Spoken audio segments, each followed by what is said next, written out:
তীর বের করবেন, একটা বিশাল বড় পাথর দেখলেন।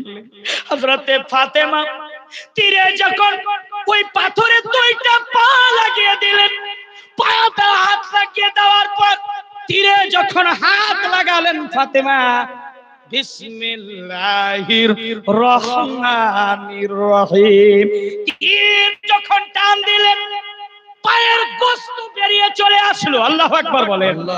পায়ের গোশত বেরিয়ে আসলো, তীরটা বের হলো, সাথে সাথে ব্লাড শুরু হয়ে গেল। হযরতে আলী তবুও নামাজ ভঙ্গ করে না। নামাজ ভঙ্গ করছে, তবুও নামাজ ভঙ্গ করে না। ব্লাড বইতেছে। হযরতে ফাতেমা দুবড়ির ঘাস বুঝেন আপনারা? দুবড়ি বুঝেন?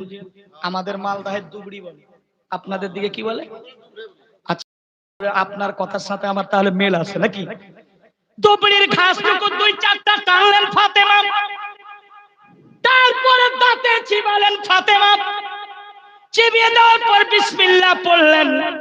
পড়ার পর যেই জায়গা থেকে তীরটাকে বের করেছিলেন, ফাতেমা এইভাবে লাগায়া দিলেন, সাথে সাথে ব্লাড বন্ধ হয়ে গেছে। এর জন্য আপনার যদি কখনো পা কাটে বা হাত কাটে, বিসমিল্লাহির রহমানির রহিম বলে ওই দুবড়ির ঘাসটাকে টান দিয়ে একটু দাঁতে চিবিয়ে ওই জায়গাটা বসিয়ে দিবে, রক্ত ব্লাড বন্ধ হয়ে যাবে।